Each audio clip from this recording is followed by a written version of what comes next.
That was like a major accomplishment for me, a goal that I wanted to start this winter while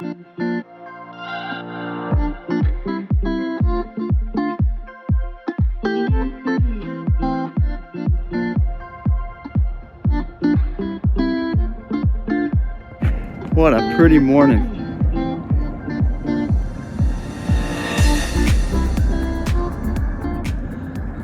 This is the best part of doing chores, is when the sunrise hits and it just sees the beauty of that sky.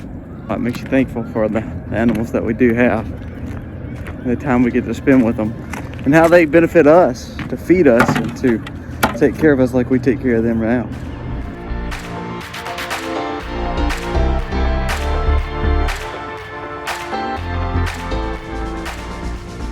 We have one little pig that keeps jumping out, and he's not going far from his mom, but he's the only one that can jump out the little hole. I guess he's just big enough to get his head over the edge, and he comes out and visits with me every morning.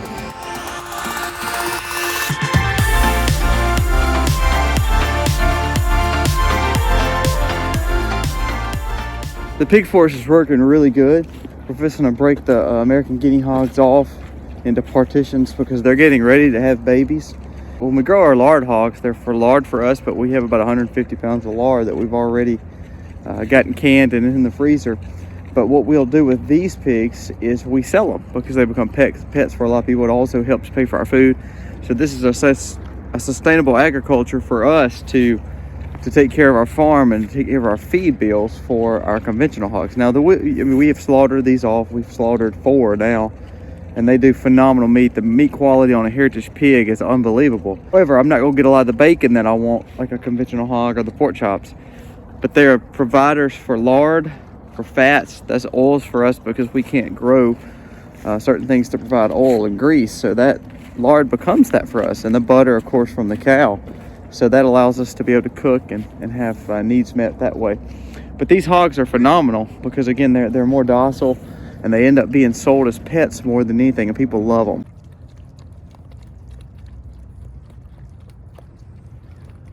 We thought about putting Mr. Jingles back in the forest with the rest of the hogs, but I don't think he'd make it. I think we're going to sell him as a house pig and a pet because he's so much smaller than the others. He almost reminds you of like a puppy. He likes to hang around with us, and he'll walk around with me in the mornings. A lot of times I'll feed him and just kind of play with him and kind of go around. So he's a perfect pet. Unlike these, they're not gonna allow you to touch them.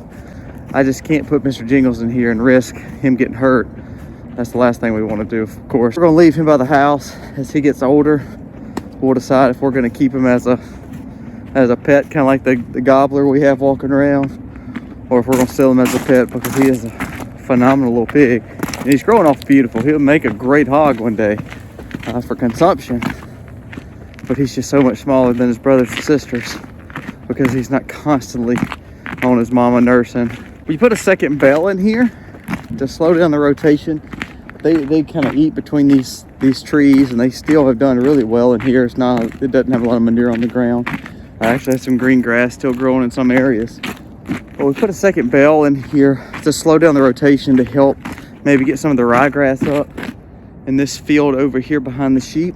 We also are fixing to have lambs on the farm, so very active. Our calf season is done. It'll start back around March. Conventional hogs are done for right now, and now you move from those American guinea hogs and lambs, which is always a fun time. The lambs are so pretty.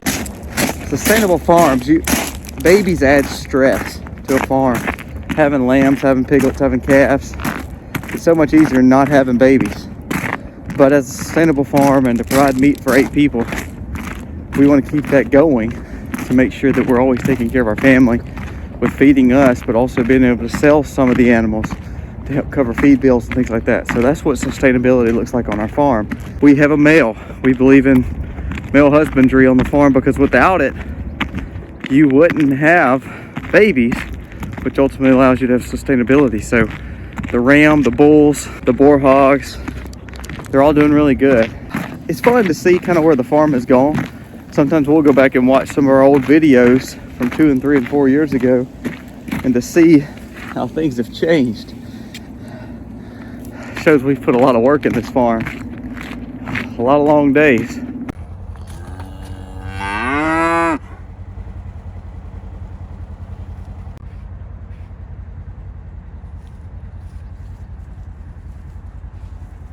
We've been feeding the cows daily, just giving them a little bucket of food. And I've enjoyed it because now they're kind of coming up to me like our Jersey. So that's pretty fun. I've enjoyed getting the Herefords to be close to me and they kind of nudge me. So it's been fun. We've of course got them hay out, but we've just been giving them a little food here and there. Not to have to, and we can always stop it. But here, we're having fun with the Herefords too. Today we are in the kitchen again, and this is something I've been pretty excited about. Y'all have heard us talk about it. Y'all have heard me say this is something else we're fixing to do. So today, in the hustle and bustle of things, I just stopped and said, I already have this laid out, let's get it done. Hamburger meat it is. I'm actually doing with mine is I'm going ahead and cooking it in the pot before I get it in my cans. Once I have my meat all the way cooked, I'm gonna go ahead and get those in jars. I have my jars sterilizing. I have my All-American pressure canner that I'm about to put down and go ahead and get some water warming up in that. And this is something that I am super excited about because I have told you guys before that canning meat, getting some of that meat out of the freezer so that we're not having to depend on that freezer into the jars is a huge thing that we've been working towards. So today it's pretty exciting because we're taking that first step and getting some of our beef, farm-raised beef, put in cans, and that's going to be added to the pantry, so that's very exciting. So just ran upstairs for my lids and my tops, and let me remind you, this is a great time of year to go out and get your canning lids and tops, jars if you need those, because it's not actually canning season. Off season is a great time to go get those things because they're more than likely not going to be out of stock. If you haven't already done that, be sure to go do that. Get those lids and tops while it's off season.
I got 3 pounds of ground beef in my 2 quarts. As y'all seen, they turned out beautiful, so I'm so excited about that.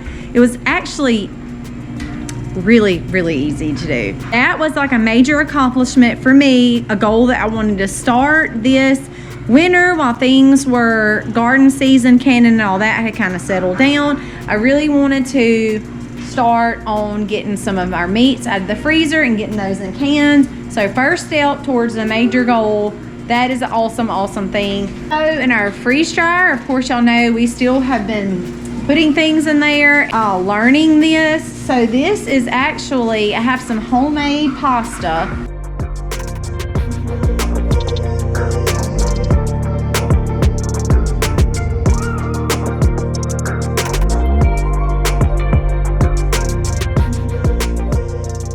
Three trays of noodles. We're gonna get those freeze dried. Then we're gonna get those put away in Mallard bags to put up for long-term storage. Just another way. I already had noodles going in the kitchen for homemade macaroni and cheese tonight, so it was really just a little bit of extra work. I made 3 cups worth of whole wheat flour noodles. It filled up 3 trays in our freeze dryer, so we're gonna get those put up. A lot going on in the kitchen, some major accomplishments and major amounts of food put up for storage.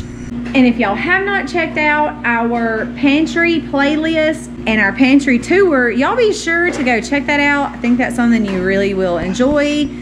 Happy homesteading from the Max.